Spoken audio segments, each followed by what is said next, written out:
मैं आज देशवासियों से क्षमा मांगते हुए सच्चे मन से और पवित्र हृदय से कहना चाहता हूं कि शायद हमारी तपस्या में ही कोई कमी रही होगी, जिसके कारण दिए के प्रकाश जैसा सत्य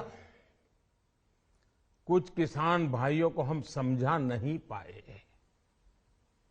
आज गुरु नानक देव जी का पवित्र प्रकाश पर्व है। ये समय किसी को भी दोष देने का नहीं है।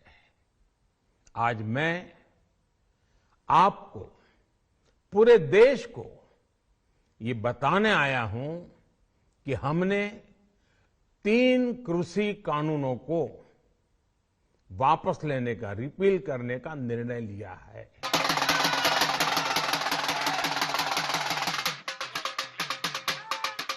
58 सेकंड का पीएम मोदी का ये बयान उन खुशियों का सार है जो आंदोलनकारी किसानों के लिए गुरु पर्व पर बहार ले आया। चुने हुए शब्दों के सहारे पीएम मोदी ने तीनों कृषि कानूनों की वापसी का ऐलान किया और अपने एक ही दाव से किसानों का दिल जीत लिया।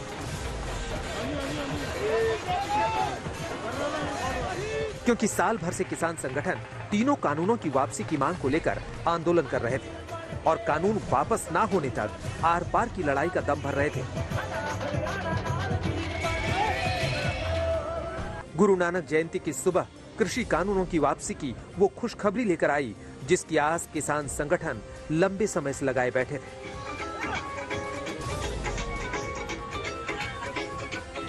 लेकिन अब सवाल ये है कि क्या कृषि कानूनों पर किसानों के मन की बात मानकर पीएम मोदी ने विरोध की उस सियासत को भी मात दे दी है जो किसान आंदोलन के नाम पर पनप रही थी और जिस सियासत का खाद पानी किसानों के आंदोलन से ही मिल रहा था। इसे जानने के लिए विरोधी दलों के उन बयानों को सुनने और समझने की जरूरत है जो किसानों के नाम पर सियासत को किसी भी तरह से जिंदा रखने की कोशिश में। जब किसानों की हत्या हो रही थी, जब किसानों को मारा जा रहा था, जब लाठियां बरसाई जा रही थी, जब उनको गिरफ्तार किया जा रहा था, तो कौन कर रहा था? आपकी तो सरकार कर रही थी। आज आप आकर कह रहे हैं कि ये कानून आप रिपील करेंगे, तो हम कैसे भरोसा करें?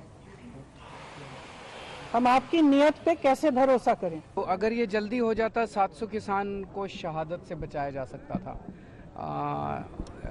लेकिन आज भी उनकी जो सफलता है, ये सफलता कोई छोटी सफलता नहीं है, बहुत बड़ी सफलता है।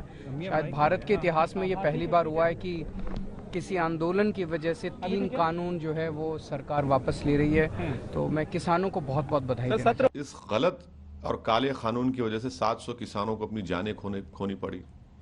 अगर वो अपने ईगो को बाजू रखते और अपने संविधान को सामने रखते तो ये कानून बनता नहीं और ये 700 किसान अपनी जान उनको देनी नहीं पड़ती। तो ये फैसला बहुत देर के बाद हुआ है, बहुत देर लगा दी मेहरमा आते आते। यानी जिस खुले मन से पीएम मोदी ने किसानों से माफी मांगते हुए कृषि कानूनों को वापस लेने का ऐलान किया, विरोधी दलों को वो अहंकार पर आंदोलन की जीत सरकार की चुनावी नीति नजर आ रहा है। कांग्रेस नेता राहुल गांधी ने ट्वीट कर सरकार पर फिर वार किया। किसान आंदोलन में अत्याचार का आरोप लगाकर सरकार पर प्रहार किया। लेकिन विरोधियों के ऐसे बोल से बीजेपी नेताओं की राय पूरी तरह जुदा है। खुद कृषि मंत्री भी मान रहे हैं कि सरकार किसानों को कानून का फायदा नहीं समझा सकी। यही वजह है कि नए कृषि कानूनों को लागू नहीं करा सकी। उन कानूनों का लाभ निश्चित रूप से किसानों को मिलने वाला था और उन कानूनों के पीछे प्रधानमंत्री जी की साफ नियत थी कि किसानों के जीवन में क्रांतिकारी बदलाव आए। लेकिन मुझे दुख है कि इन कानूनों का लाभ हम देश के कुछ किसानों को समझाने में सफल नहीं हो पाए। कानून वापसी के ऐलान के बाद बीजेपी नेता लोकतंत्र में संवाद की अहमियत बता रहे हैं और इस फैसले को देर से लेने पर सवाल उठाने वाले विरोधियों को जवाबी भाषा में समझा रहे हैं। लोकतंत्र के इस भाव का सम्मान करते हुए तीनों कृषि कानून को वापस लेने और एमएसपी को लेकर के भी एक समिति के गठन करने का हम प्रदेश सरकार की ओर से हृदय से स्वागत करते हैं। उस गतिरोध को दूर करने के लिए शायद प्रधानमंत्री जी ने सोचा होगा कि यही उसमें से एक रास्ता निकलेगा, और चूंकि कोई बात और किसान नेता इससे ज्यादा सुनने के लिए तैयार नहीं है, तो उन्होंने बड़ा मन दिखा करके, और जैसे लोकतंत्र में होता है कि जनता की बात को जरूर ध्यान में रखते हुए निर्णय लिए जाते हैं। पीएम मोदी ने तीनों कृषि कानूनों की वापसी का ऐलान तो कर दिया है, लेकिन अब ये कानून पूरी तरह वापस संवैधानिक प्रक्रिया के जरिए ही होंगे। तीनों कृषि कानूनों को रद्द करने के लिए भी सरकार को संसद में बिल पेश करना होगा।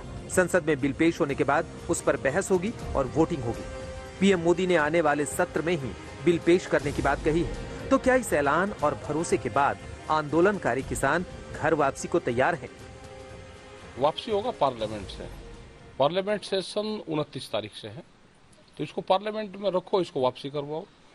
एमएसपी पे गारंटी कानून, वो भी एक डिमांड हमारी है, और उससे पूरे देश के किसानों को फायदा उससे होगा, उसको भी लेकर आए। और भी जो कानून और जो बिल लेकर आ रहे हैं, जो कुछ हाउस में रखे हुए हैं, सीड बिल रखा हुआ है हाउस में, उस पर भी बातचीत होनी चाहिए, और सरकार से एक बातचीत का माहौल बने कि इनको कैसे कैसे इम्प्लीमेंट करा जाएगा। माफी और नई शुरुआत की अपील करके पीएम मोदी ने साल भर के आंदोलन की अंत की शुरुआत कर दी, लेकिन जिसकी बयानबाजी और किसान नेताओं के रुख से ये साफ है कि किसान आंदोलन के नाम पर साल भर से जारी सियासत इतनी जल्द खत्म होने वाली नहीं है। आज तक